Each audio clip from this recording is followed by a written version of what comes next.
right, let's get down to business. I messaged you on the 1st of May. Yep. 4 months later, you're finally on the podcast. It's taken a while, bro. What happened? Did you end up in jail or something? Anyway, so as I was going through your page, I saw this Yakuza brand. I don't know how it linked up, and I thought, you know, I thought it was you because you sent me a message. I sent you a message. You didn't reply back because it says, because you're such a celebrity, I can only send you one message. And I can't, until you reply back, I can't send any more. I'm like, what is this, bro? You know? Right, honestly, I didn't know that. Instagram stuff, Yeah. And then I found this brand. I'm like, I really like the brand. Yakuza's awesome. Yeah. And then I messaged that and said, hey, can I get I want a jumper. Yeah. And then I'm fully having a massive convo with this person on the other end thinking it's you. Yeah. And then I realized, hold on a second, it's not you.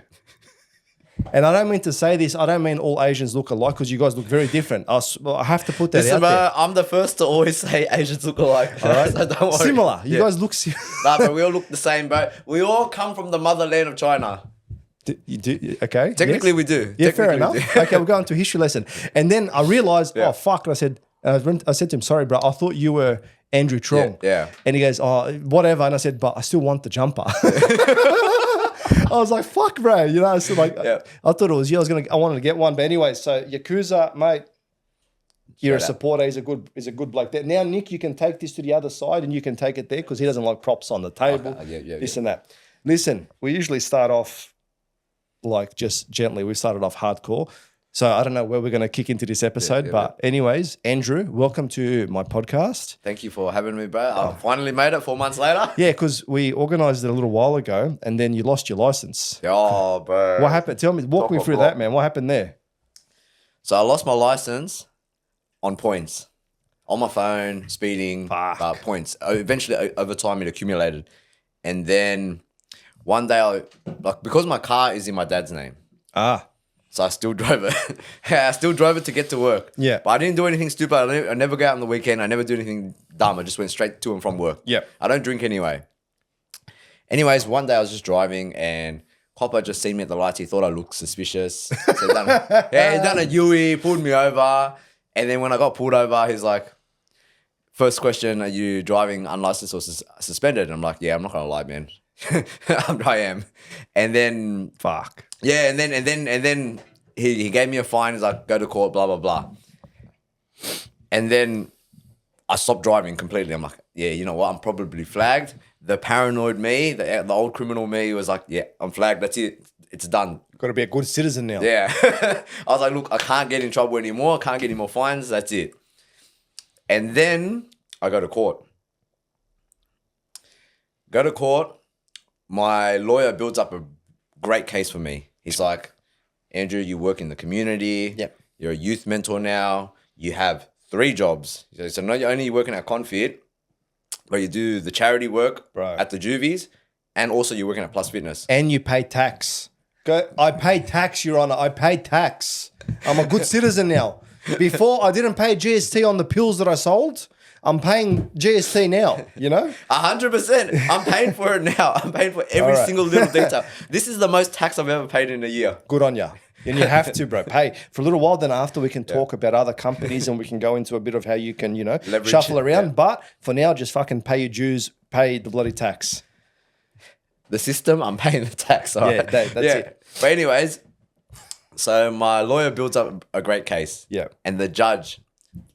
That whole day, the judge is used to listening to all these excuses from other drivers. Of course, man. Yeah, about why they shouldn't have their license, etc. And when my lawyer came up, he was like, it would be a disservice if you didn't have your license for the work that you do. Bro, brilliant. And I thought, I always had self-belief in myself, but that gave me like the most self-belief ever. Hearing the judge say that, I'm like, you know what? He's right. I do need my license. The judge said that. Yeah. Fuck. The judge said that. I'm like, he's right. He's right. It would be a disservice if I didn't have my license. And then I was like to my missus, because she was sitting there, she came with me to support me. I'm like, babe, you see that? I need my license more than you. And then... I got my license back, so that's when I messaged you. Yeah, and that's sick, man. Because I was praying for. I was like, I hope this guy gets his license back. But in that instance, there, So the judge actually, that's amazing. He has like, you'd expect him to be quite intellectual when they're looking at that. If you went there, Your Honor, it wasn't me driving, it was my cousin, it was Mr. Yakuza, it wasn't me, bro. This guy's racist, like he's what, but that, yeah, that's an interesting turn of events that when you go, so for you, energetically, going down the wrong path before, and we don't have to go into your full story on what happened to you. You went to, like that's been well documented in court papers, but also in the podcast. He brought it up too. Yeah, he brought up the whole my whole history. He goes, "You've been what did I get charged with first? Assault, like the assault." So yeah, my very first charges when I was 20. Yeah, very young, very young. So he brought up my assault charges. So I originally got a charge for affray, but it got dropped to assault. And he brought up my drug charges. He brought up my firearms charges. He brought everything up. Firearms charges. Yeah, and he was like, so I had a total sentence of 8 years, 4 in, 4 out, so 4 years of parole. And he's like, you have not been in trouble since you've been out. Yeah. And he was like, you had no driving offenses. Yeah. He goes, it's unfair of me to say all these unrelated offenses that don't relate to driving. It's unfair of me to bring it up because we're here for a traffic offense. And, you know, your criminal history shouldn't have an effect on this. But you haven't had, like the whole time you're on parole, you haven't had a driving offense until the last year or so. Year and a bit. That's good, man. And then he was like, you know what? Like, because of all this and your turnaround of what you do, there's just like the juxtaposition of how much you've changed. Yeah. He was like, I need you to have your license because you're using your change to It's genuine. Yeah. It's genuine. It's genuine. And in saying that, so now what we need to know is which courthouse did you go to? Which judge was it? And everyone's going to try and go to this guy because he sounds like he's got quite a bit of logic. Where other ones are like it's unrelated, but they'll still bring it up. Depends on whether the judge had sex the night before. I don't know, man. Who knows? Oh, these factors play an they actual do. role. Is he happy? You know. Now, fuck. So wait a second. So I didn't realize you were in jail for 4 years. Yes, that's a long time. Yeah, that's 4 years worth of time, bro. That's a long time. Well, it's a long time for me, but when I was end of my sentence in my last year, I was with boys that had done 7, 8, 9, 10 years. That's a long time to be in jail, man. I want to ask you a couple of questions about that, and then I want to delve. We'll see where it takes us. Now, where you grew up in? Where'd you grow up again? I grew up in Busby Miller. Yeah. So southwest near Liverpool. Yeah. Okay. How was that growing up around there? Growing up was pretty good because I grew up in a very multicultural area. Yeah. So like you had your Asians, you had your Wogs, and your Wogs were broken down. You had your Middle Eastern boys. Like it was very, very multicultural. Like you had a fair amount of Aussies too, and you even had Indigenous people. Yeah. The only nationality that I didn't see growing up was Africans. Okay. Yeah, that was the only nationalities that weren't in the area. Yeah, fair enough. So you were very well versed in that. Very cultured, and Vietnamese people are very cultured as well. A lot of respect for the family and the home unit and all that type of stuff. All right, so you got done. So your story plays out that you got done selling. How did you first got done selling drugs? Yeah, was it pingers or? Yes. Yeah, party pills. Yeah, you were supplying all the raves, making people very happy. Yeah, MDMA makes people happy, bro. It does. But so when in my how do I say this? In my youthful career as a criminal, yes, when I first started, as your apprenticeship, as life apprenticeship, bro. As an apprentice, I started selling pills. Yeah. So in that stage of my life, I was new to the party scene, and you know when you're young, everyone's partying. Yeah. And I saw a gap in the market. Fucking entrepreneur, bro. So I was businessman. I could connect all my mates to the supply. Fuck. So I thought, all right, let me be that guy, and I needed money too. Yeah, fair enough, man. So back, how old are you now? How old are you? I am 33 this year. So I'm 34. So we're pretty much 1990, 1991, bro. I reckon we're the last frontier for, then afterwards, everyone's now, all the younger generation, I don't know what's happening with them, but we were the last good generation, all right? With all the movies, Dragon Ball Z, like we had a very good childhood, Cheese TV, everything, bro. Now, and listening to your story, so it's very easy, and when I messaged you the first time, I was like, I want to talk about like when you go to jail, you've done something wrong, you go to jail, you do the crime, you pay the time, or you do the time, whatever the fuck, you pay your dues, and then you come out, you reformed, like you should have a second chance. And what I've seen is a lot of people don't listen to other podcasts and stuff because people just label them as a criminal. Now, the thing is, now when I look back when I was in my younger school years, it's very easy for us to get drawn into that life because I even had a lot of Asian friends, and it was multicultural, and a lot of them were also in the gangs and whatnot. And I remember going to school one day, and one guy's at the front trying to recruit, but for whatever reason, for me, it just, I don't know, I was protected by God, bro. And I was like, even at a young age, I knew what they wanted. So I was in my teens, and this guy's like, "Who are you under?" I'm like, What are you talking about, bro? I left, but I knew in the back of my mind what was going on. So it's very easy for us in those impressionable years to get drawn in and do stuff. Even yourself, look, when you like pills and stuff like that, fair enough. It can cause problems for people, and they can OD, and it does have some severe side effects. But in the grand scheme of things, it's you understand? I think when you're in those years, it's easy for us to get drawn into it because we're under the impression of we don't have a choice when really we do have a choice. Of course. And oh man, like I love Tupac, but there's the worst quote. I didn't choose the thug life chose me. Fair enough. Okay, and you have that quote in the front of your mind. It chose me. This life chose me. And I thought the drug dealing life chose me. Fair enough, man. So I was under like these not so positive influences in my life. And I guess that kind of snowballed over time. As I got older, I realized, that's wrong. No, we have a choice. Yeah, we have a choice. But at that point in time, even in your 20s, your brain's still not fully developed. Nowhere near fully. Like now, when you think now, what you know compared to like even 5 years ago, like fuck, how much knowledge. And if only I could have my brain now and go back to in my teens, oh man, I'd be a multi-billionaire right now. Same. But so what I want to get into, so I know your story about how you got done, all that. It's it's been discussed before. What I want to find out is when you got caught, who came into your mind first, mum or dad? Mum. This is why? Mum. I feel like all my life, both my parents, like both of them nagged me a lot. Yeah, both of them nagged me to go to school, go tutoring, go do all these extra things. Like, what am I doing with my life? Blah, blah, blah. They always nagged me. But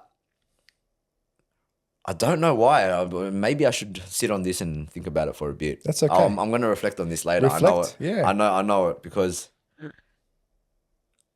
I felt like when I seen my parents visit me in jail, the disappointment my mum hurt me so much more than disappointing my dad. I don't know why, but like her disappointment, maybe because like in my family structure, both my parents work hard, but my dad doesn't really choose or direct where to go. I feel like my mum is more the brains over the house. Yeah, okay. So it's always like my mum's plan for, we're going to buy a house, we're going to do this, we're going to do that, we should do this, we should do that. And my dad's just like, I'll go to work and here's the money. Fair enough. Yeah. So I feel like my mum has always led the family and my dad's just like the support.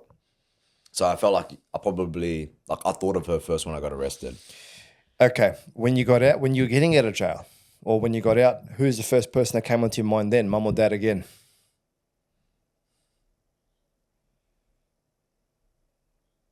I don't know. My relationship with my mum has always been stronger. Yeah. It's always been stronger. Even like to pick me up from jail for my weekend leave, it's always been my mum. When I was sending out money from my work release, always like into my mum's account.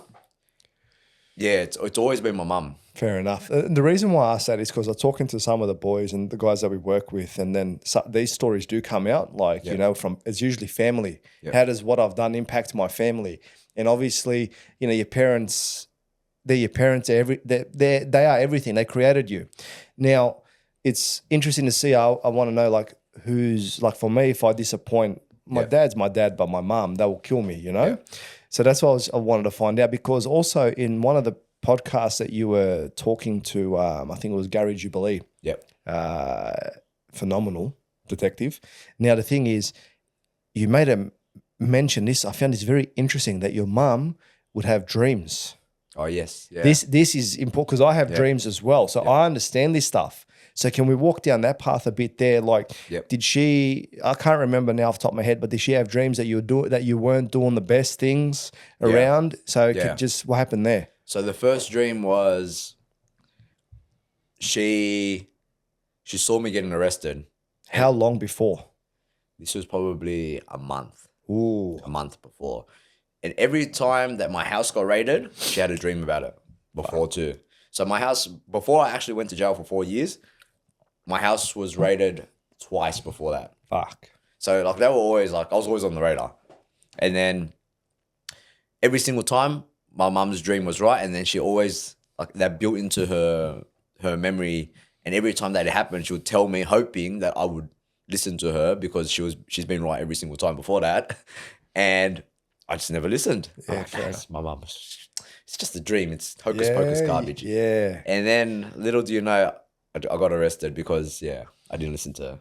No, I understand it because the thing is, my mum also has dreams, and we always discuss them. And she tells me like, okay, and I believe in that stuff. I mean, I think that there's a subconscious or something going on there, and especially with the feminine, the ladies that they've got some type of even deeper ability. So when I was listening to that, I'm like, fuck, bro, like should have listened. But maybe shouldn't have, because we can see that how much has changed, and how it's taken you to where you are now. Was there any more dreams or anything like that your mum was having? See, my mum has those dreams, and then this happened, I think, a couple of weeks ago. She had a dream. She always has dreams about lottery numbers too. Oh. And she's always off by 1 or 2 lottery numbers or 3. Bro. And then I think a couple of weeks ago, she's like, son, go buy the lottery. These are my numbers. You come up with your own numbers. Okay, I trust something is going to be good for you. I go buy the lottery. The next day, I only got 1 number right.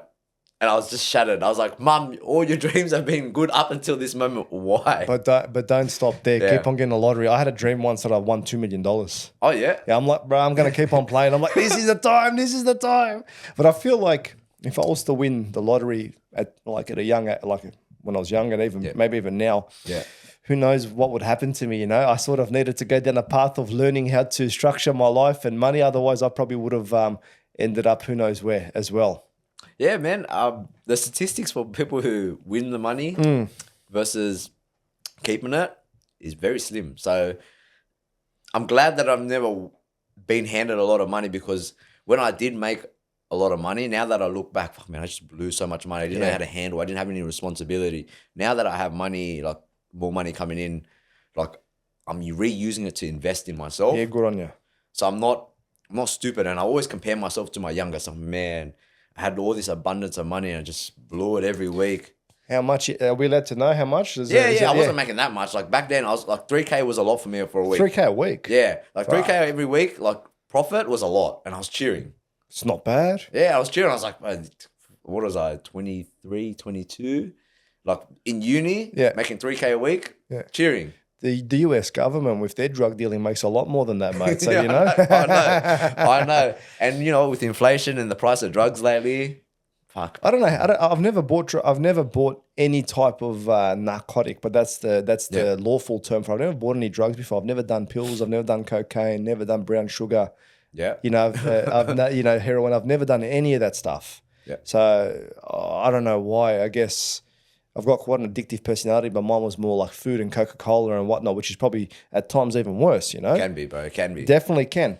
But I've never done that stuff. So I don't even know how much that stuff costs. You know, has the price stayed the same from when you was gone up with inflation and whatnot? It's gone up in inflation, man.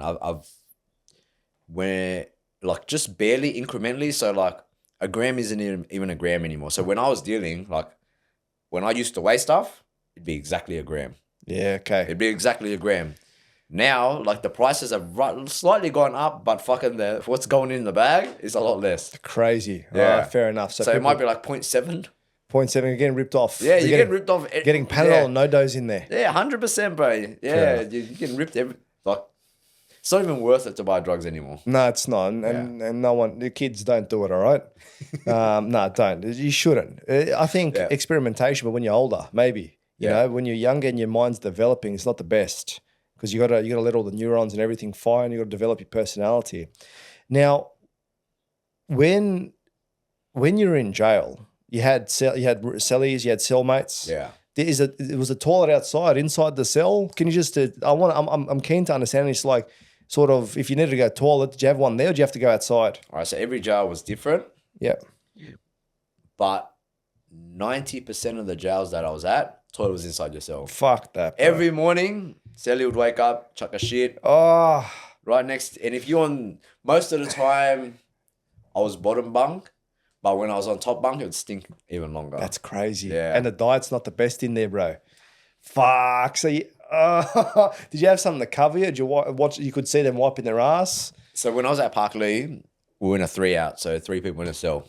Fuck. So you had a bunk bed on one side and you had another bed on the other side. Yeah. And one of my cellies, God bless him, funniest guy. But one of my cellies, every time he chucked the shit, he'd light up like toilet paper to try and like cover the smell. Yeah, okay. Yeah, he tried to cover like he tried. Sorry, hey, boys, I'm sorry.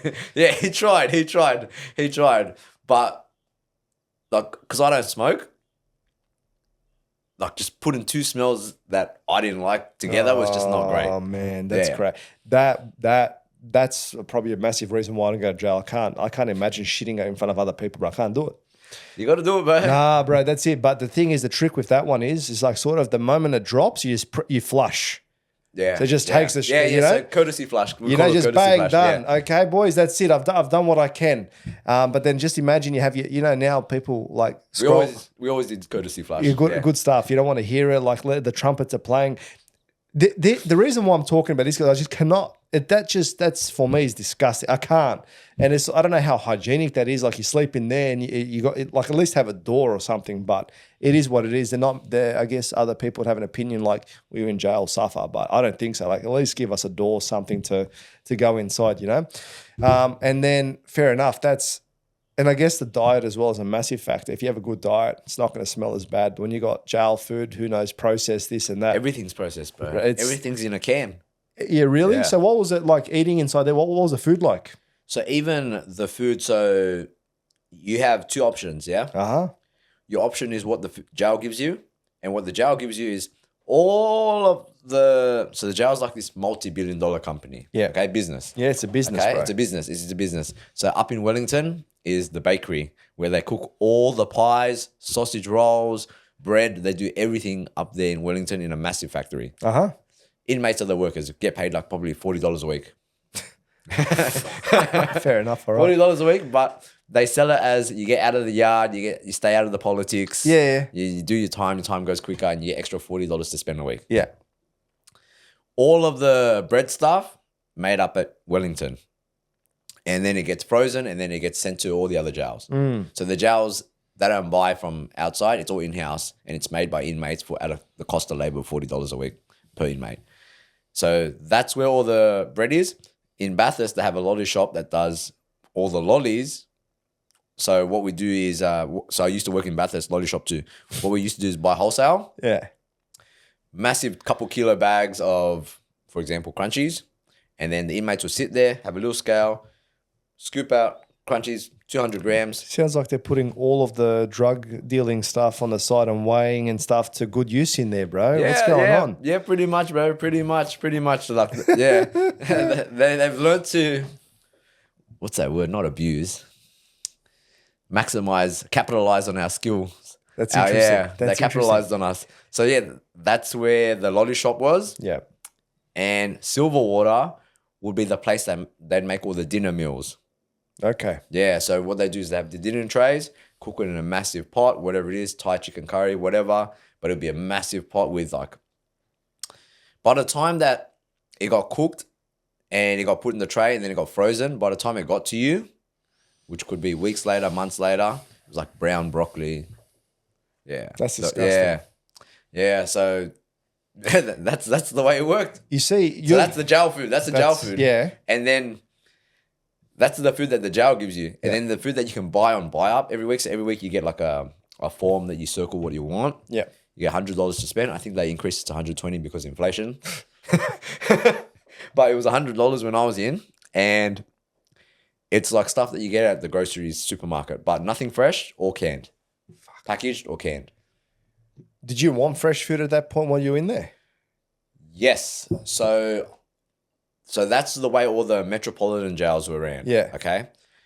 Now there's also another type of classification. They call it the farm jails. So these jails are out like towards Muswellbrook, Oberon. Yeah. Okay. Where else is there? I think Junee. I'm not too sure. What other? Glen Innes. Yeah. So these jails are C-classo jails. So minimum security. Yeah. So you're out in the farmlands, but there's nowhere to run. So you could escape if you wanted to, but there's nowhere to run. Where are you going to go, bro? Yeah, you're in the middle of nowhere. These jails, to support the local towns that they were right next to, you could buy fresh meat. So the jail would they would have a separate, completely different buy-up sheet. Yeah. And you could buy fresh onions, fresh garlic, fresh meat to support the town. That's awesome. Yeah, to support like their infrastructure. Good. That's awesome. Yeah. But to get to these jails, you'd have to be a minimum security classification. You have to be a good boy. Yeah, you have to be a good boy, don't fuck around. But you're also in the middle of nowhere, so you're far from family. But the living conditions are a lot better. They would have a separate toilet too. Oh, man. So you'd live in a house with 8 rooms, but with 1 toilet, 1 kitchen, and you get locked into the house at the end of in the afternoon. That's not too bad. That's all right. So Yeah. now we're starting to get into more humane. So now your diet, I'd imagine, is awesome. Fresh fruit, veg, all the stuff. Yeah. Now I'm thinking, can you imagine like if people inside those jails, like if you started to eat good quality food, you know, you got all your minerals and vitamins and everything from the food and whatnot, you're not eating fucking processed and getting inflammation. I don't know. I'm just putting this out there. Do you think that people would be a little bit maybe different? Wouldn't be so angry all the time? So actually, you know what? I'm feeling better coming to jail and actually eating. Like they should be probably educating people to say, hey, this is how you should be eating, you know? It's like you're out on the outside, you're whatever it is. But I can imagine the diets of the people weren't too best and you go in, you just keep them on the same. So going back to what you were saying, in theory, great. Because I've heard stories from boys who done jail a long time ago. And the jail systems a long time ago were all the jails you could buy fresh meat. Yeah. Fresh, whatever you want. Because they didn't have this multi-billion-dollar business where the jail supplied itself. Yeah. You could buy from the groceries. So on that buy-up form, you could buy whatever you wanted from the groceries, meat, whatever.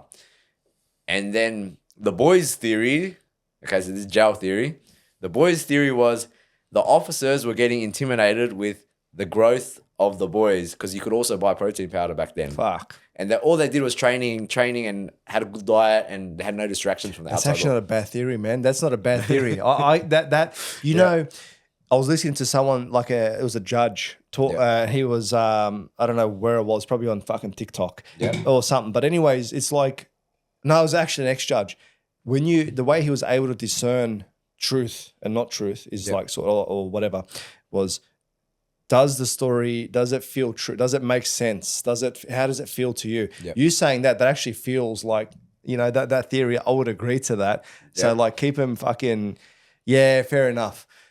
Yeah, so they took away all of that because they thought all the boys were getting too intimidating. And the boys used to say, so this is where you can kind of maybe discern because a lot of people talk themselves up. Yeah. So a lot of boys are like, bro, I used to be massive. I used to be built. I used to be blah, blah, blah. And then sometimes when I've seen a photo of how they used to look, I'm like, oh, yeah, you're big, but you're not that big or you weren't ripped. Like, you know what I mean? Yeah. So a lot of boys used to talk themselves up. So I was also aware of that. But I do believe like when you do have the right nutrition because I promised myself when I got to Oberon that because I knew that I was going to have the right nutrition available, I was going to start training. Yeah, okay. So I promised myself that I'd get into a routine and become a machine. Yeah. Because I had the supplementation for it. Yeah. And then when I did and I got there and I started training, I started eating better, like I know that helped. How did you start feeling at that point there when you started going down that path and training and whatnot mentally and physically? Physically probably good, but how about mentally?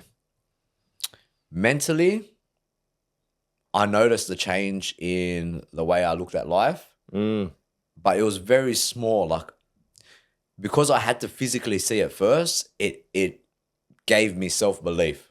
Yeah. At first, I was just like, I'm just going to train. Like, my mindset was the only thing, I'm going to train. I didn't think that my body was going to change so quick. And then what helped was when boys were like, bro, fucking, you lost a lot of weight, man. Fucking, you're getting big, man. Your chest is getting bigger, man. And then I started walking around with my shirt off.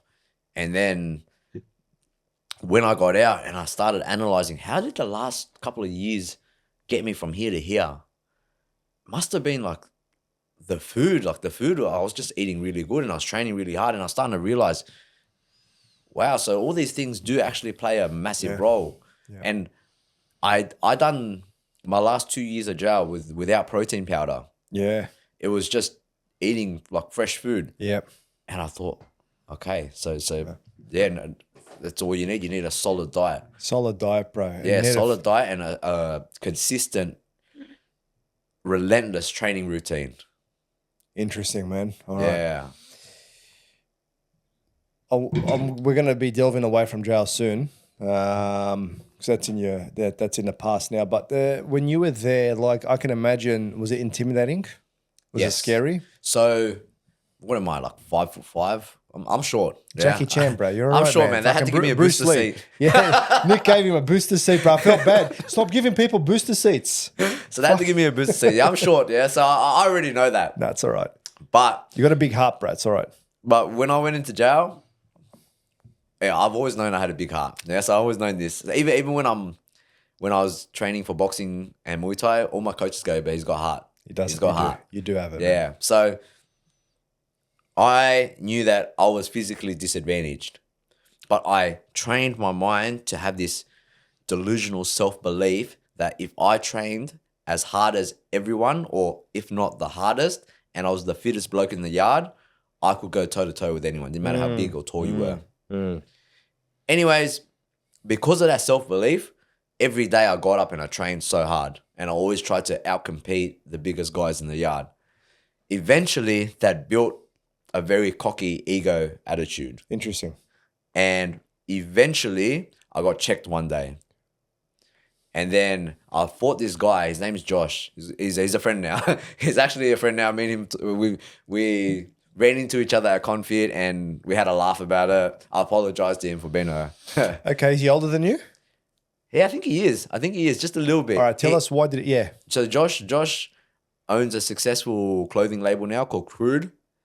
Ah, yeah, okay. Yeah, we know Crude. Yeah. So me and Josh had a crack inside jail, and he's tall, man. He's big. He's a big guy. And I remember when I had the crack with him, I couldn't get in close to land a single punch. And then I was deaf in one ear for about a week. Oh, he smacked you good, huh? Yeah, bro. Open palm. But I was deaf. This guy knows martial arts, bro. Open palm. Look, I didn't think Josh was a good fighter. I had the self-belief that if you train harder than anyone, you could. I wasn't aware of like combat skills was a major factor in a fight. Open palm on the ear, you're done. Gone, bro. Anyways, so then for a week I was just questioning myself. I'm like, fuck, does fitness even mean anything anymore? Yeah. I was like, man, I was in disbelief. I was in absolute disbelief and disarray. I was just unsure. And then I was like, nah, still train. I'll still train. Doesn't matter. I'm still as fit as ever. And I'm going to continue to train. But when I get out, I'm going to learn how to fight. What did he check you for? So I'm going to go back to my disbelief. Actually, I'll explain the way that I used to think. So when you go into minimum security, my whole jail sentence was in belief of the guys that were in minimum security were from the boneyard. Okay, so the boneyard is protection. And protection is where pedophiles, rapists, dogs, and snitches all go. Understood. Yep. And when you go into minimum security, because you're from the main population, to reintegrate you back into minimum security, they get you to sign this thing where you're not going to fight or you're not going to bash rapists, pedophiles, and all that, because you got to mix in with them. I don't know if I would sign that, bro. Well, That's the thing, yeah? So I signed that, but when I mixed in with, I knew I had to get to minimum security because I wanted to go work and release. Work release is where you go outside, you get a normal job, but you come back to the jail. And I was hearing boys were making 50K a year. Okay, and that's on minimum wage. And I thought, man, that 50K would help my mum so much. Yeah, gotcha, bro. And I was like, fuck, I'm already at C2 class, so I'm one step away from work Fair release. I got to do this for my mum. So I thought, you know what, if I go to minimum security to save myself from having relationships with people, I was just going to be standoffish because I'd hate to meet someone and then find out that they were a dog or a snitch or a rapist or a pedophile later and be like, fuck, I already built this connection with this person. Well, how do you cut it off? Well, okay, fair enough. But then, okay, that's delving into something else. Yeah, anyways, yeah. Okay. Yeah, so I was very standoffish to everyone. Yeah. So I kind of just like, people say hello to me. Sometimes I wouldn't even say hello back. And I was kind of rude too. Yeah, okay. Yeah, but that's because I didn't want to have a relationship with anyone. I didn't want to be mates with anyone. And at that time, I was like, you know, I'll just train by myself. That's it. Yeah. I don't want to be fucking bum chums with anyone. I'll just do it solo. Bum chum. I haven't heard that word in ages, bro. We used to that's how you know I'm in the 90s. Yeah, that's I haven't heard that word in years, man. Oh my God. Yeah. Well, anyways, I didn't want to be mates with anyone. And I was very rude to Josh, even though he tried to be nice to me at the beginning. Yeah. And then it just kind of like spiraled out of control one day because I was playing my music really loud while I was training and he just turned it off. And then he offered me out into the kitchen and then we went and had a crack. Oh, man. All right, fair enough. So he smacked you good and then from that point there, you just stayed away from each other, yeah? Yeah, pretty much. All right. It's very interesting that the fact that they make you sign a form saying I won't do that, but that's like one, and I just said before, I don't know if I could do that. If I was in that situation, it'd be interesting to see what I would do.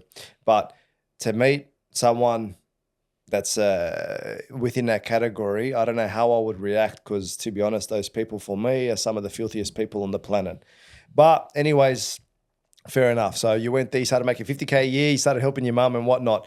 Now, when you came, so when I know we know the story of how you met Joe. Is it Joe Kwon? Yeah, Joe. Yeah. So your brother, your cousin, whatever you want to say. Again, it's not me saying all Asians look alike. They're not related, but everyone already asked me. So you guys formed a relationship in there, training. Nah. So I met Joe outside. You didn't meet him in there. So the story with me and Joe is every jail that I went to, because you don't see that many Asian boys training super hard. So it's a very rare breed at the time. And because I carried myself very similar to the way Joe had, because you got to have like this mindset to training. And Joe wasn't afraid of mixing with other nationalities because in that time that we were in jail, it was all about nationalities. Yeah. That's the segregation. But Joe wasn't afraid of mixing with other nationalities because Asian boys didn't train. And he didn't, like, you wanted to be surrounded by boys that trained. Yeah, gotcha. And I was the same. Like, I trained with Middle Eastern boys, I trained with Islander boys, I trained with Aussie boys. I didn't care. And every jail that I had gone to, all the boys would like, bro, you know Joe Kwon? You remind me of Joe, bro. You just have this mindset of just getting shit done and training hard. And it went all the way up until work release. Even on work release, the job site that I was on, the foreman that I was working for said exactly the same thing. He was like, bro, do you know Joe Kwon? And I'm like, bro, who the fuck is Joe Kwon? Because I had, everywhere that he had gone, everywhere that I had gone, he had just been there. Yeah. Anyways, I get out, and on the last job site that I had been at, they were telling me Joe had this great idea. He wanted to create this thing called ConFit, and where he would hire ex-inmates as coaches and blah blah blah. That's an amazing idea. Yeah, everyone was telling me on my last job site about Joe, and then when I got out and I seen ConFit, I'm like, bro, this is what these guys were talking about. And then I followed Joe, he followed me back, and we had a lot of mutuals because obviously all the boys that had met both of us but at different times, and we started talking. And then when he opened the charity and I saw what he was doing, I was like, bro, I want to be a part of that. So it was sort of like destined to be. Yeah. It was, even from jail. So if you look at the way the energy works there, man, that's very interesting. All right. So you touched on something there. So is it not common for Asians to hang out with Aussies? Did you have to hang out with your people, or could you segregate, or could you be with everyone in jail? So now it's very different. Now it's all about area codes. Really? Yeah, now it's all about area codes. Jail's not right now, from what I've heard, is not the same as what it used to be. Interesting. Like, people who come in now, if you are from overseas, and then you're naturally going to go with the people that you are. Yep. But the younger generation that's coming through that are born here, Yep. they're all about what area you're from. Fuck. All right. What about me? I used to live in Hurstville. Now I'm in the Blue Mountains, bro. See, that's what these kids don't understand. Yeah. You're going to move. You're going to move areas. I'm with everyone, bro. I know. Yeah. I can't. Like, it's just someday the Serbs might piss me off, or the Massos. I want to go hang out with the Asians, bro. I love. Yep. I love my Asian brothers, even the Middle Eastern. I think, but who knows? If I was in jail, fuck, bro, they'd be the end of me. So, you know, my realization for this also, yes, I grew up because I'm in like the right in the middle of like the generational shift of everything. And my whole high school life was, I'm from the 6'8". I'm from Green Valley 2168, Busby, Miller, etc. And I hated the Cabra boys. Go to jail. My parents sell the house. They buy a house in Cabra. Oh man. I'm in the middle of jail too, yeah? And I'm like, fuck, what do I tell people? Am I from Cabra now or from Miller? Fuck. You know, I'm questioning my identity. And then I thought to myself, is that going to be my identity? A fucking area code? And then I slowly had the realization. And then now when I see these kids represent the area code so bad, I understand because I was once there. But I also understand that, bro, you're not looking into the future. Yeah. Because shit can happen in a blink of an eye. Look at me. I fucking ended up in Cabra. And I'm grateful that I ended up in Cabra because it's right in the middle of everything. Bro, it's little Vietnam, bro. No, it's not even that, bro. You know, so I used to live in Miller, yeah? To get to Parramatta, 40, 45 minutes. To get to the city, hour and a bit. Yeah. To get out to Bankstown, another 40 minutes. Yeah, fair enough. Now I live in Cabra, literally 20 minutes to get to Bankstown, 20 minutes to get to Parramatta, 10 minutes to get to Liverpool. Yeah. It used to take me 15 minutes to get from Miller or Busby, 15 minutes to 20 minutes to get to Liverpool, depending on traffic. Fair enough, man. And I used to get so frustrated. Like, why does it take so long to get everywhere? And then when I moved to Cabra, I'm like, bro, I'm saving so much time living You're in the Cabra. middle of everything. Cabra Matta's awesome. I love Cabra Matta. Best fucking Viet rolls as well and everything. Like, that's just, I love it. But I live in the Blue Mountains, so everything's minimum 1 hour away from me, bro. Yeah, used to driving. Yeah, right? yeah. I used to live in Hurstville. Everything was close. Exactly. Everything. I used to go to city within half an hour. Now city, I got to catch 2 buses, drive, ferry, plane. Everything takes me 2 days. You know? No, it takes me 2 days. Seriously. Yeah, it's ridiculous. Yeah. Everything is so far away, but you get used to driving. I've got a diesel ute. I'm happy. I've got my music, podcast, and life's good, yeah?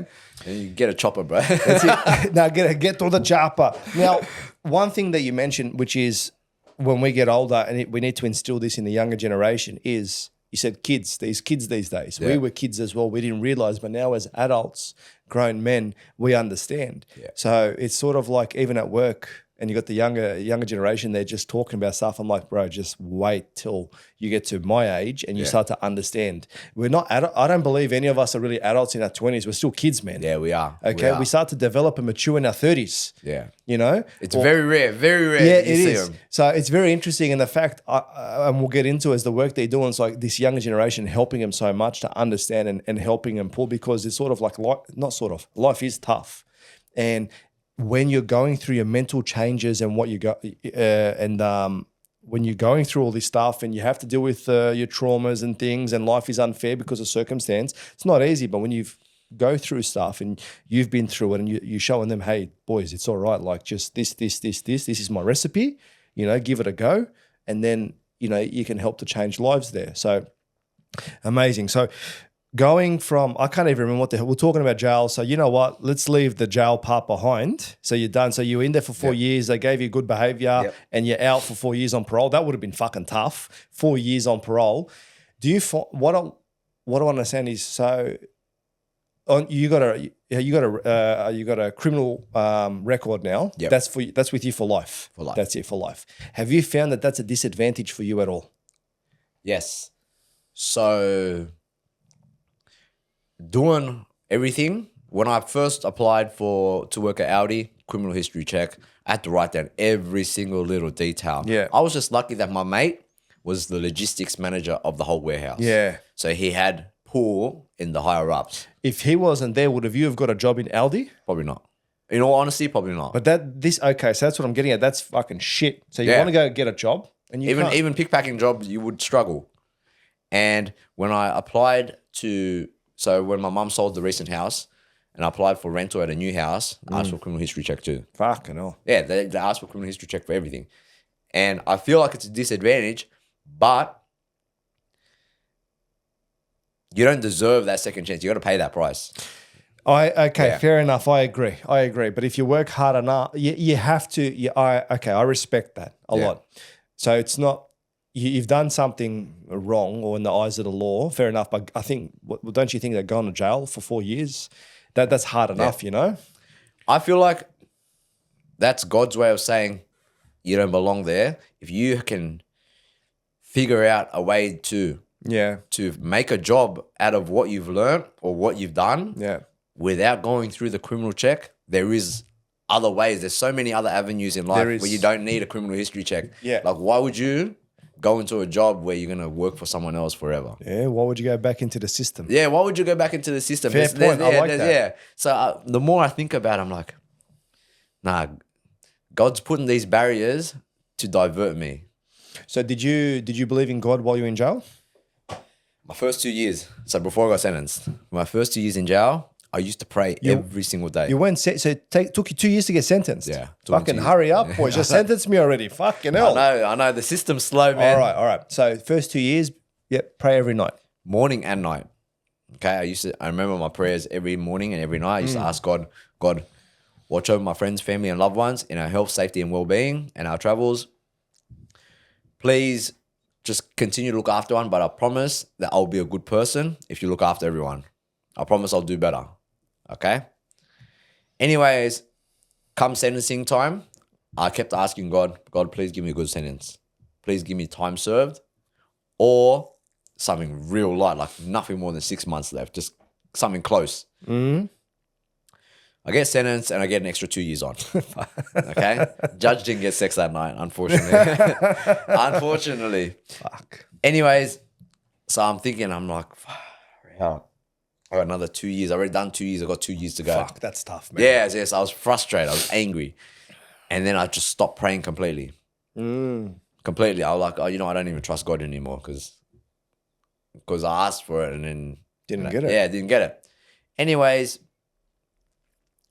many, many years later when I got out and I remembered back to when I used to pray and I remembered that I used to ask God, like I told him I was going to be a better person.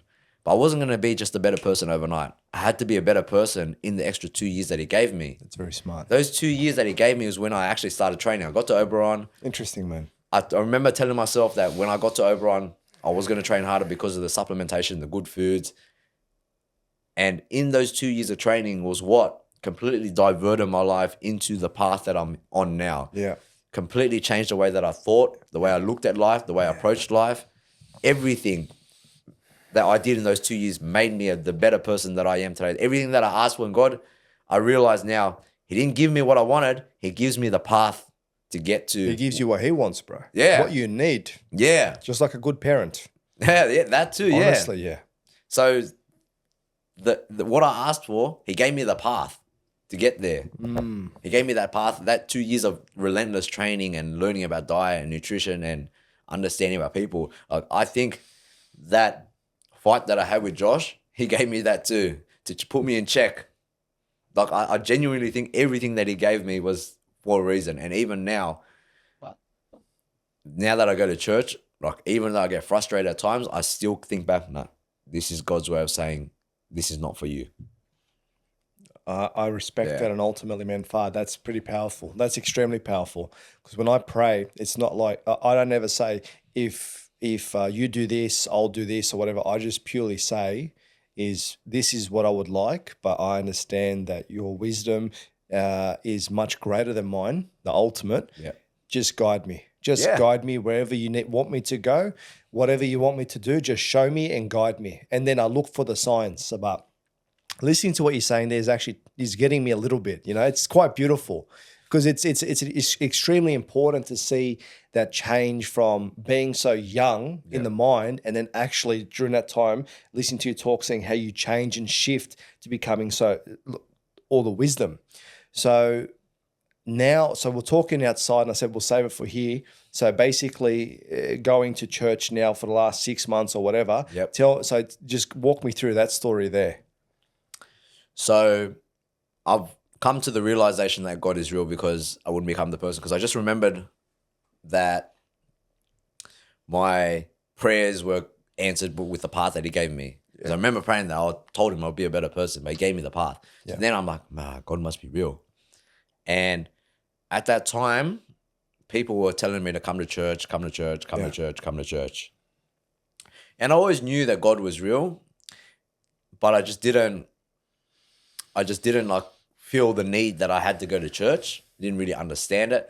But I also made the promise to myself that with everything that is growing in my life, my financial, my fitness, like the missing piece is my spiritual side. And I thought, you know what? Yeah, I'll go to church. And the guys that I go to church with, so I don't know if you've ever heard of him. His name is Pastor Tony. No. He, back in the days when they had the Gangs of Oz documentary on Channel 7. Okay, yeah, I remember that. They filmed Caramata. Yep. Yeah, Tony was the main character that they filmed the story about, who became a pastor. Was he a criminal? Or Yeah. So he was locked up. interesting. Yeah, he was locked up in juvie and all that. And he was a drug dealer. His friends died, all these things, and he became a pastor.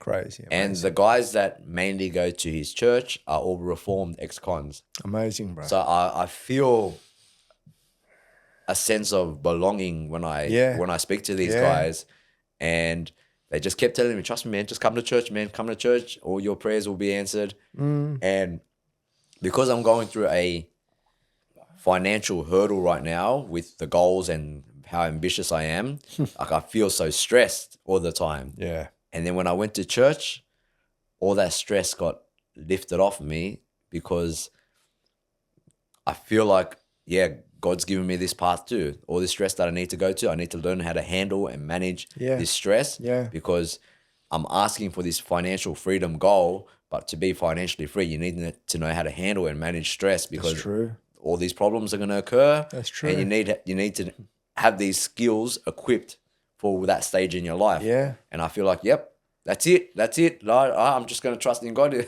Whatever He throws my way, whatever dramas He throws my way, whatever obstacles, hurdles, even though I'm going to feel the stress and the pain and the struggle, it's for the purpose of who I need to become.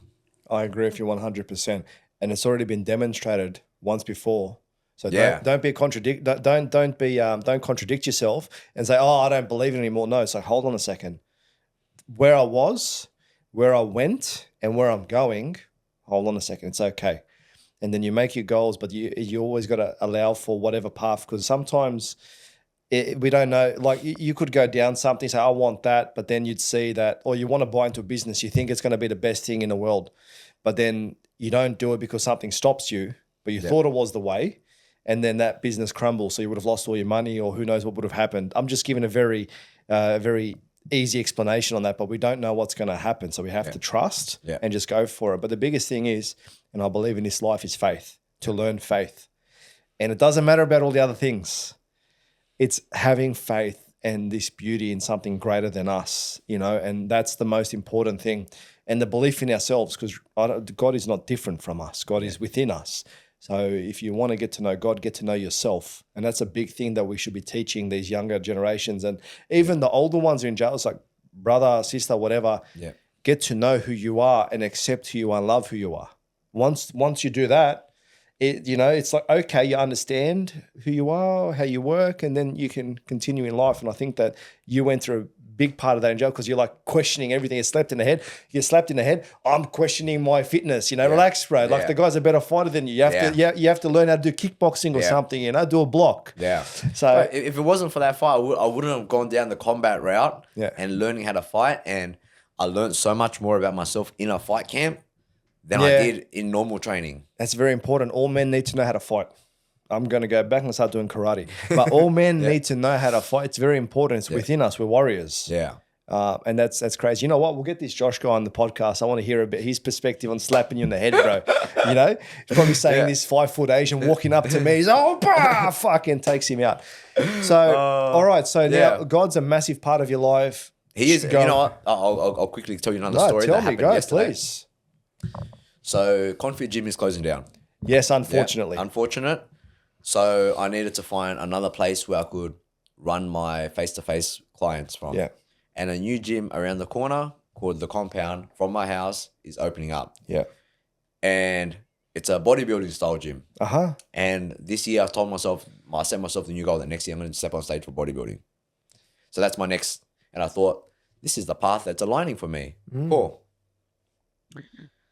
I applied for a job and I followed up on it yesterday and they said, sorry, our team is full. Oh. Okay. Okay. But off the initial conversation that I had with the owners, Yeah. I thought I was in. Interesting. So I never followed up, never chased up. And because of my credentials, I thought I was a for sure in because I know my value, I know my resume, I know what I put out there. Like as if you wouldn't want me as a coach. Interesting. For my influence, for the work that I do with the young people, for my growth too, because I know I'm projected to grow even more. You will. You are. And I thought I was in for sure. Anyways, I got not rejection, but like sorry, our team is full. And then I thought, okay, cool. The old me would have got so angry, would have blown up about it, but the new me sat there for about half an hour to an hour in my car and I just reflected on my life and I go, you know what? This is God just saying to me, Andrew, this is not your place. There's something for you to learn elsewhere. You still have your goals, you still do your goals, but there is someone else that you must meet somewhere else. Yeah. And I feel that, and I'm just trusting in God. The old me would have got so upset, but I know that this is meant to be. So in saying that, so when you reflect with yourself, you're talking to yourself and you hear that voice. So it's interesting to see that you got hit so hard in the head that you were deaf. And you were deaf, you weren't listening. Now you can listen. Now you have to take a moment, sit there, reflect, and you can listen to yourself. And these are these things, how when you start to put these things in life and lessons that we have to learn, sometimes they manifest in these ways as well. But you look at that and like, okay, from now on, I'll sit there, reflect, and instead of saying everything's all over and panicking or whatever it is, I do the same thing. Oh my God, my whole life is over. No, I left one job, one construction company, went to another. And during that time, I struggled for a little bit saying, oh my God, this is something major. But then afterwards, like, no, there's another path for you that you have to go step into and you have the faith. And it's actually after a month now, I'm like, my goodness, it actually is. Yeah. We don't know which way we're going to be going and whatever. Don't ever set yourself up in a way saying, no, this is the way. I'm going to stay this way and go this way. I'm not going to go anywhere else because sometimes you have to go another way and you have to, and that's where the pot of gold is. Yeah, well, I honestly thought I was going to go to this gym because my business partner who I do online coaching with, got that job at that gym yesterday. And I have a lot of friends who I'm mutuals with who know the owner. Mm. And I genuinely thought I was going to get this job. I genuinely thought that everything was going to go that way because it just made sense. Yeah. But because I didn't get it, old me would have been just very, very frustrated. That's okay. But everything was meant to be. Yeah, there. Of course. You can also ask for feedback saying, hey, just genuinely, is it something else? Like, is it because and ask for genuine feedback. Is it because it's a bodybuilding gym? I'm more suited to this, that you don't feel I'm a fit for that? Just ask for genuine feedback. It's a real conversation. I actually know why. Oh, okay. Well, if you don't want to go into it, it's right. I'm just thinking. Okay, tell me why. Let's go. Okay. So I'm known for flying off the handle on my Instagram. You do. Okay. Sometimes I say some outrageous shit. I love it. Sometimes I swear a lot. Sometimes I say some hurtful things. Sometimes I say some mean things. Go. Sometimes, okay. The last gym, actually the first gym that hired me, I was there for 4 years. Fitness Republic. Yeah. Yeah. And then before I got fired, my perception was that the new gym that was going to hire me didn't like the way that I handled the way I got fired at my old gym. Okay. So I believe that to them, it was a business risk. Yeah, okay. Because I'm not someone to be controlled. Can't control me, man. Hey, honor that about yourself, bro. Yeah. So I believe that in their opinion, it was a very risky move for them to hire me because I say a lot of outrageous things that could damage the brand. Interesting. Yep. Okay. And that's fair. That's a fair That is call. extremely fair, and at the end of the day, it's their money, not yours. Yeah. That's their business, the way they want to run it, and that is business. Yeah, that's okay? business, and I'm not everyone's cup of tea. I understand that too, because sometimes I feel like I have to say things if I was attacked or if I was in the right. So I stood up for myself when I got fired. Okay. Yeah, when I got fired, I stood up for myself and I told him to get fucked. Why'd you get fired though? Me and the old manager never had a good relationship. Okay. She used to throw me on the bus for a lot of things. Oh, was this a little while ago? Yeah. I was managing that gym before her, and then I stepped down because my attention got diverted to ConFit. Interesting. I think I remember these posts and these videos. Okay. Yeah. Gotcha. Yeah. Everyone's seen me talking shit. Yeah, I remember that. This is interesting. So okay. Yeah. Anyway, so because I was talking a lot of shit, I also understand that people love drama. Oh, it sells. Yeah, I also understand. Controversy sells, bro. I also understand that too. And so a lot of the times I'm just entertaining people on my Instagram. Ah, you're an entertainer. I like it. Yeah. I entertain them, but like I'm also standing up for myself at the same time. Yeah. So sometimes I add a bit of humor, do a little bit of shit, talk a little bit of shit, exaggerate things a little bit. That's okay. But the bottom line was I got fired because me and her never got along. Okay. So I was going to do whatever I had to say so people knew. Okay. Because I really felt that was unfair that fucking my tag just stopped working one day. But just fucking fire me. You don't like me, fire me. Nah, that's a bit. Yeah. Okay. Gotcha. Yeah, no, just if you don't like me, bro, fucking fire me, man. Yeah. Like, Have a chat to me. Tell me. Do it officially, bro. fucking fire me. Get HR involved here, cuz. So if you weren't gonna fucking fire me, I was just gonna fucking Yeah, stick it all back right, I up got here, you, man. We're the same. I like it. yeah, We're very yeah. similar here. No one can control me either. Even like where it feels like, oh, you Yeah. can't do this, can't say that. I'm like, you know what? Fucking watch me. Yeah, exactly. So You know? I feel like that was the reason why they didn't want to take me on board at the new gym, and which is a fair call. At the same time, I know that the wave that I'm gonna cause in the next couple of years is going to be a tsunami, and you can either ride that wave with me or you can not ride that wave. You can run away or you get taken out. Exactly, All right, exactly. No So I'm not fussed. I'm not fussed that interesting. they didn't hire me. I'm just excited at whatever new place I'm going to work at. You've said something very important, which is, I can't be controlled. Yeah. Okay. So the thing is, the system, you noticed it helps, but it's just not for you to be there to be under someone else. You need to do something for yourself. You need to be the boss, and you have that character, you have that drive, ambition. Go for it. You know exactly what you need to do and how you need to get there. Same with me. I can't be controlled. I'm not going to be saying too much about what happened, but my podcast here was brought into a bit of a question at somewhere where I was working. Yeah. And I remember going home that night. I said to my mum, I said, Mum, if it's my job, which pays well, Yeah. or my podcast, which fucking doesn't pay, I'm putting money into it. Yeah. I am mixed with it, but I am. Yeah. Okay. Regardless whether I bought my own studio and I paid 20, 30K for it and learning how to edit videos, and I'm coming here to the Better Media studio and, you know, he's doing it for me. Doesn't matter. I said, I'll choose my podcast because at the end of the day, that's who I am. I'm speaking my mind. I'm doing something I truly love and I'm passionate about. As much as I love my job and what I do, that's still, you know, if they came through because I've got someone above me saying, oh, you can't do this, can't say that. Can you tell me the reasoning of why they said? Because it depends on how flamboyant I am. What was your other job? Sorry. I work in construction. Okay. Yeah. I work in construction. I'm not going to mention any names. But all construction companies are fucking people that are outgoing. Exactly. But the thing is, people, because of how I am and how open I am and when I'm discussing things and I'm very open. Yeah. I've said it like 10 times actually. I'm very open. Don't get any dirty ideas over there. I lost my train of thought. It's sort of like, be careful of what you say. Yeah. Well, no, okay. I'm never going to talk about any of that stuff there. But ultimately, no one's going to ever tell me, especially after the last couple of years that we had, fucking do this, can't go there, take this shot, do this. No one's going to tell me what to. I can see what's going on in the world. Yeah. And you know what? I'm free. I'm a free human being. I'm not a slave.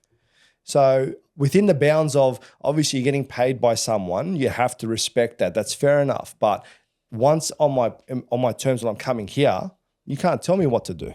Yeah. And if it impacts, I'm going to choose this because it's my freedom at the end of the day. Yeah, exactly, bro. You know? That's so important, bro. Yes. Freedom. having your freedom, bro. Yes. So you know what it's like for them to take not all of your freedom because you still had this in jail, but they took quite a bit of it away. But you know what that feels like when you come out, how important that is. Now, just imagine I say, you can't speak about this. You can't do that. Be careful. Who the fuck are you to tell me? Hold on a second. Yeah. If I'm damaging your brand or saying something, then we have an honest conversation. Fair enough. Yeah. You know? And then through that, it didn't get to that. Look, with my work there, didn't get to that stage. Yeah. But I made the choice in my mind. I'm proud of myself saying, I'm going to always stick up for myself and what I believe in. And then anyways, it turned out that eventually I went somewhere else. And some people, and everyone's at the end of the day is worried about their image. Oh, how does that person affect me? Honestly, shut up, relax. We should all work together. Yeah. And if I'm doing something and it's going to impact, how does what I do impact your image? Yeah. Okay. I get you, bro. Yeah, and I know you get me and I get you and we get each other, Mr. Is that Vegeta there with Dragon Ball Z? I miss Dragon Ball Z, the best. But it's sort of like, at the end of the day, us where we need to, we need to run our own show. That's exactly right. And I've got my own personality and I have to do it my way. I can't do it someone else's way. If I do it someone else's way, it just doesn't work for me. Same as you. So keep on doing what you're doing and you'll find another gym, maybe not a bodybuilding one, bro, because you want to go into bodybuilding, but I feel like ConFit was an awesome, awesome fit for you there. But actually, let's go into that. So, ConFit, awesome fit, bro. There's little rhymes there. But so that gym closed down. That wasn't your gym, but you were just working there. Yeah. But it was hard for it to make. Was it not making money? So it was a very different model. It was a hybrid model because the gym was supposed to support the charity. Ah, gotcha. Okay. Yeah. So we didn't have to so the charity wouldn't have to ask people for money anymore. The gym would fund it. Yeah. Yep. But that location that we had, the rent was just way too high. Fuck yeah, man. Yeah, the overheads, and we weren't getting through. We weren't making breaking even. And unfortunately, the gym had to close. But I trust Joe. Joe's got a bigger plan, and I know that he won't fold.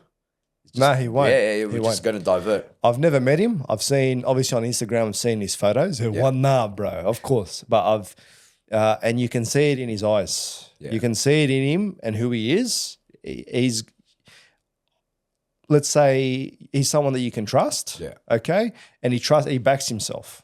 Same as you. Yeah. And I fucking love this idea of helping.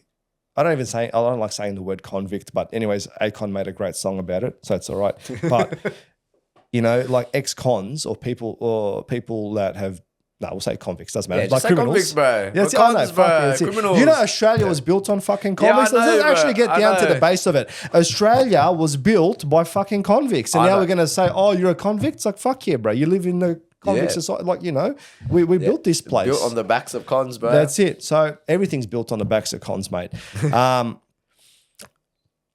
I have no fucking idea where I was going with this anyways. But with that, so basically I love the premise that you're helping people coming out of jail and you're supporting them because they need that. They need the support. We can't turn our backs because they're human beings as well. Yep. We're all, all humans. We're all in this together. So you can't just say, oh, you've done something wrong. I don't want nothing to do with you. Even that's what I was asking about criminal history checks and stuff. Like I can understand there's a reason for it and you need to go do your due diligence. But if you have a job, let's say you're working in construction and someone's done something, let's say you come there, you've sold pills in the past. If you don't get a job based on that, I'm like, bro, you serious? Yeah. Come on, like honestly, if you've gone through and you've done a white collar crime, like heavy fraud, you probably would get a higher paying job. It's like, okay, we know what you've done. We need you to start cooking these books over here for us, But I can understand there's a fine dance, but you should be able to get a job because you need to get the job. Yeah. And what you said before was if you can't work within the system there completely, probably even look to leave it. And, there are so many ways to make money. And let's say that you've experienced the way of through selling drugs. Put that aside. Don't do that. But there's other ways, which is you take those skills of hustling and you can turn it to something else and you can there is so many. But you go on Amazon, you can fucking become a reseller. You find some product and you can make millions, all right? Okay? So there's so many ways out there that you sort of got to just tap outside that way that we were taught at school. Yeah. And you know, that's why we have these business mentors and people to open up and expand everything. And you can find your way. They just need support. So you know what? God bless you, really. God bless you in everything that you've done so far and everything that you will do. Like, can we know some of these plans? Like, where you going, bro? Like, where do you want to go? So with ConFit, I still aim to work with the young people. Yeah. My goal is with them. So I have two separate goals. My goal with them is to help them start the foundation. And the foundation for me was fitness. For me to get from my life to where it is now, from before what I used to look like and the way I used to think. Fitness, it was the foundation for me. What I built, what I got on off the back of fitness. So my goal is to teach young people to start with fitness and that. And then slowly over time, pretty much inspire them to be something even better. So like have a better life. But my main focus and my main goal is within my coaching. Yeah. My coaching, I want to scale that. I want to scale my coaching business to help just normal people reshape their body with fitness. But so the last week I spent with Amend, and my team. And I really understood how everything that has happened in my life has programmed me one way, shape, form, or another, rewired my brain for certain habits. Yes. And now that I understand that a lot better, I'm picking up on why I do everything. Yeah. And because I understand that, I know that's going to help me, one, help young people change their life. Yeah. And two, help my clients make better decisions for their fitness and health. Because all their bad habits is because some form of trauma, doesn't have to be trauma, something that has happened in their life has led them to build this habit or this programming that they do over and over again. And I feel like what I've learned the last week is going to help me become a better youth mentor and a better coach so I can scale my business. As you were talking there, man, I was just thinking of something, and this is very important. Every business, every person, everything, you know what sells? Brands. I think that we, from this podcast and seeing what you've done, you've successfully created your brand. And you just keep on building that. And with that, the foundation, everything you've done, don't ever change for anybody else. It's working for you. You have a beautiful missus that you can see sometimes the post. Fantastic mum and dad, everything. Your mum's a prophet. She can see stuff, you know. But these things, everything but the lottery. That's it. Yeah. The lottery will come, but maybe it's not time for it yet, because if it did, everything gets easier. Yeah, that's true. All right. So with this brand, everything, I reckon, man, you've got it there. And you are a brand, bro. You know, the Truong. Yeah.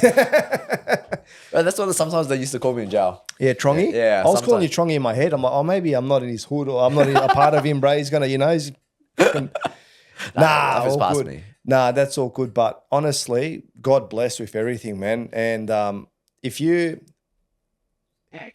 what's a bit of advice that you'd want to give to these kids that end up in jail or are thinking of going down a path of crime? Because that's important. Yeah. You know, like crime, it's probably not the best. Like, So path of crime, or feeling like the people don't get them or the systems that get against them, probably is. Yeah. But what would you give advice for them? But my first advice would be just to sit there by yourself and just ask yourself, like, where do you honestly want to be at 30? Because if you can't answer that question, then I can't help you. Because if you can't even give me an answer, if you tell me at 30 you want to be a drug dealer, great. At least you know what you want to do. Cool, go do that. Okay, I can't help you. But if you honestly sit there and you tell me that, yeah, Andrew, I want to change my life. I want to have a family. I want to have kids, blah, blah, blah. Okay, then I can help you. So that is the first question. That's the first piece of advice. Ask yourself, what the fuck do you want to do by 30? Because you actually need to sit there and spend an hour or half an hour to an hour in deep contemplation. And this is the problem with a lot of people. People can't sit there and be by themselves. People can't sit there and just be in their own thoughts and just ask themselves questions and reflect. That's the first step. You got to get that step done first. Yeah. Because if I just tell you, go train, go do this, go do this, go do this, you're not going to do it because you don't even want to do it. You know, but if you want to have that image of who you are at 30 and you think, oh, I want to have family, kids, I want to be built, I want to have abs. I want to be a mean fighter, blah, blah, blah. Okay, then I can give you the steps to take. Then I can give you actual advice that you can take on board. But if you can't have a clear image of where you want to be, then I can't help you. Interesting. And if one of those kids said to you, I actually want to be a multimillionaire businessman, what would you say to them? I can't give you all the steps, but this is the steps that I'm taking to get there. And if you follow me along the way, I promise you that when I get there, I'll give you all my steps. Interesting, man. I can't teach someone something that I don't know yet. No, but that's interesting there because you're going to be facing kids you're going to be facing younger generation that sort of will want to go down the path. Actually, I got the advice now.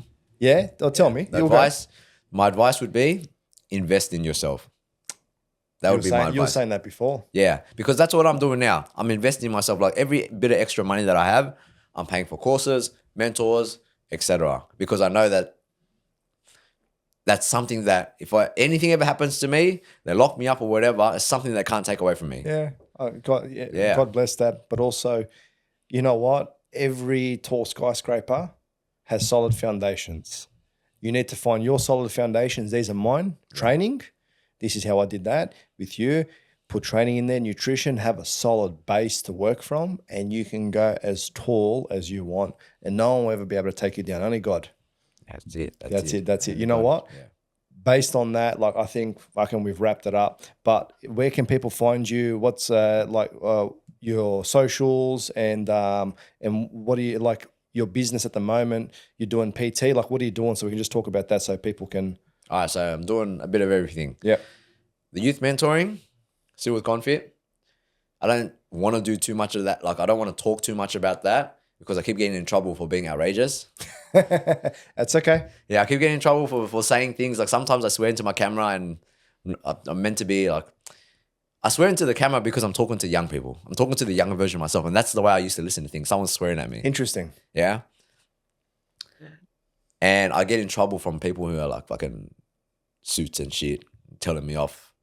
Like, why is he speaking like that? I'm like, bro, I'm not trying to talk to you, man. I'm trying to talk to the young people. Yeah, I understand. There's a reason why they listen to me. They don't listen to you because I'm fucking real. Yeah. Anyways, so I try not to talk. Like, you won't see too much of that on my socials. Okay. But the main thing that I'll be doing is my coaching. You can find me at 1 Out Training, all one word, 2 T's in there. So 1 Out Training. That's my Instagram. My TikTok's the same. My YouTube, I do a bit of vlogs and I'm starting my podcast too. Actually, yeah, the podcast. Yeah, I'm learning the art of conversation a little bit better. I have someone great you can talk to. Right. I was taking mental notes as I was talking to you today. Yeah, okay. Yeah, so I'm because I've worked so hard on the way that I speak and removing the amount of times that I say and in a conversation. Yeah. I thought it was time to start a podcast too. Great. And because when I listen to other people's podcasts, there's always this knowledge that gets given and I'm just like, how can I give my audience like a bit of knowledge that I'm learning? Yeah, so I want to talk to people too. Start a podcast. Yeah. It's your version. Yeah. It's your brand. So that also, and that's it. My online coaching business is the main thing I'm going to scale with. I'll talk to you after anyways. Yeah. After we're done here, I've got just a couple of things I can see in my mind there. Don't have to talk too much on the camera, but in relation to the ums and the ahs and the swearing, when you watch it back and you're editing, and especially when you're using some software, we'll tell you after what it is, and it breaks down all the words. And even when I was watching myself, I'm like, and you say that all the time. It's like, oh my God, that just sounds so bad. How do I get rid of that?